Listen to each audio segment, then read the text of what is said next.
আমি অন্তরাকে যতটা না দেখছি তার চেয়ে বেশি দেখছি অন্য একটা মেয়েকে। মেয়েটা নাস্তা দিয়েই চোরের মতো সোজা দরজার উপাস থেকে ফেরত যাচ্ছে। এই দরিদ্র পরিবারে তো কাজের মেয়ে থাকার কথা না। তাহলে মেয়েটা কে? নাও বাবা, স্যুপ নাও। নাও, গরম গরম স্যুপ খাও, ভালো লাগবে। কিরে অন্তরা, তুই এই শাড়িটা পরলি কেন? ওই যে মিনার গায়ে হলুদের সময় যে শাড়িটা কিনছিলি ওইটা পরতে পারলি না? ওটা পরলে তো দেখতে তোর সুন্দর লাগতো আরো। থাক না, ওকে তো এমনিতেই অনেক সুন্দর লাগে আন্টি। তাছাড়া আমরা কি শাড়ি সাজগোজ এত বুঝি বলেন আন্টি? না সেটা তো ঠিকই বলছো, কিন্তু মেয়ে মানুষটা একটু সাজগোজ করলে, সুন্দর শাড়ি পরলে দেখতে ভালো লাগতো আর কি আরো। আচ্ছা, উনি কে?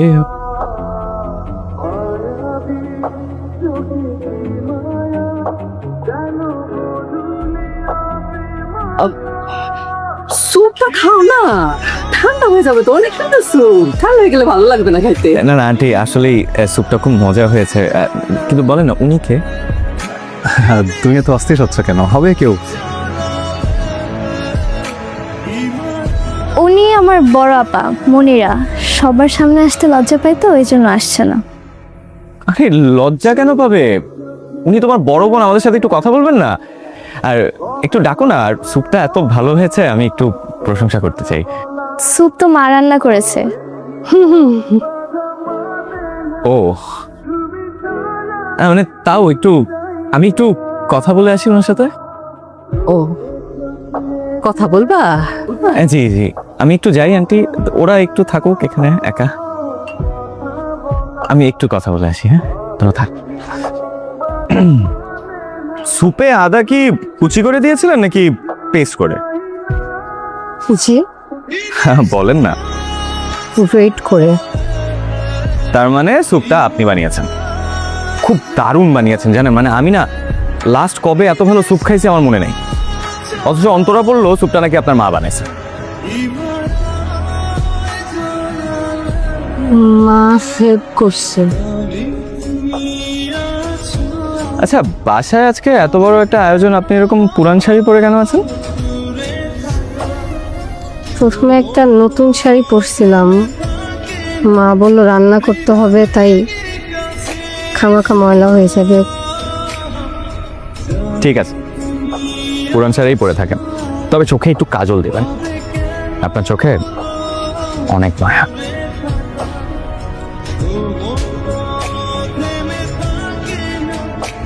গালে মশা বসছিল, এখানে এত মশা।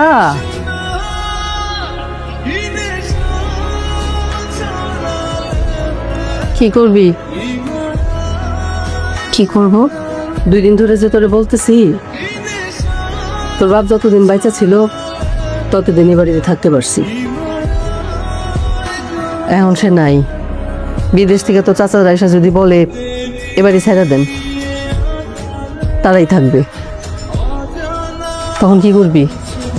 আর এ বাড়ির ভাড়া দিলেও তো তারা মেলা টাকা পাবে। আমাদের অন্য একটা পথ খুঁজে বের করা দরকার না? আর কোনো রাস্তা তো আমার চেনা নাই মা, কি আর করব, রাস্তায় থাকবো। এটা কেমন কথা? তুই একটা ব্যবস্থা করবি না? তুই সংসারের বড় মেয়ে না? আচ্ছা মা, আমাকে দুনিয়াতে আনছো কেন? হ্যাঁ, এত কিছু দায়িত্ব আমি নিতে পারবো নাকি আমি জানি না। আমার না খুব প্রেশার ফিল হচ্ছে। প্লিজ টপিক চেঞ্জ করো। কতদিন ধরে বলতেছে একটা ইলিশ মাছ আন। এই সমস্ত শাক লতা পাতা দিয়ে ভাত খেতে আর ভাল লাগতেছে না। খালি হুকুম করলে হয় না মা, ইলিশ মাছ খাইতে হলে ইলিশ মাছের মতো বেতন দরকার হয়। যে বেতন পাই সেটা দিয়ে কষ্ট করে সংসার চালায়, রিক্সা ভাড়াটা পর্যন্ত থাকে না। প্রতিদিন একটা ছেঁড়া স্যান্ডেল পরে স্কুলে হেঁটে যাই। কই একটা বার তো বলো না যে মনির একজোড়া স্যান্ডেল কিনে নে। তো আমার স্যান্ডেল পরে যাস, এত কথা বলতেছিস কেন? মন চাইছিল একটু ইলিশ মাছ খাবো, এই জন্য চাইছিলাম। মা আমাকে জন্ম দিছো কেন? হ্যাঁ বলো তো, সংসার চালানোর জন্য? আমারও তো ইচ্ছা করে যে আমি একটু শান্তিতে ঘুমাই, কেউ আমাকে ভরসা দিক। আমরা তোরে ভরসা দেই না? না মা, দাও না। আমার জীবনে একটাই কষ্ট। তাহলে তো হইলই, আমি মরলেই সব কিছু শান্তি হয়ে যাবে। আমি মরি, তারপরকে বিয়ে শাদি কর, সব ঝামেলা চুইকা যাক। আমাকে কে বিয়ে করবে মা? কিন্তু তোমার দায়িত্ব ছিল একটা ভালো দেখে আমাকে বিয়ে দেওয়া। না, এই দায়িত্বটাও তুমি আমার উপরেই দিয়ে রাখছো। তুমি আমাকে চিনো না আমি কিরকম মেয়ে, আমি এগুলো পারি? অন্তরা তো পারলো। অন্তরা তো ঠিকই একটা ভালো ঘর দেখে চলে গেল বিয়ে কইরা, ভালো খায় ভালো পরে। আচ্ছা তুই কেন পারস না? আমি পারি না। না, আমি আর অন্তরা এক না। অন্তরা মেঘ আর আমি বৃষ্টি। ও ভেসে বেড়ায় আর আমি মাটিতে আছড়ায় পড়ি। আরে আল্লাহ, ভুল হয়ে গেছে, আমার ভুল হয়ে গেছে, মাপ চাই, আল্লাহর রাস্তে মাপ চাই। একটা কথা বললে সারা যায় না, আবেগ একেবারে জোরে জোরে পড়ে। এই তুই কি খেলে একলাই কষ্ট করস? আমরা কষ্ট করি না?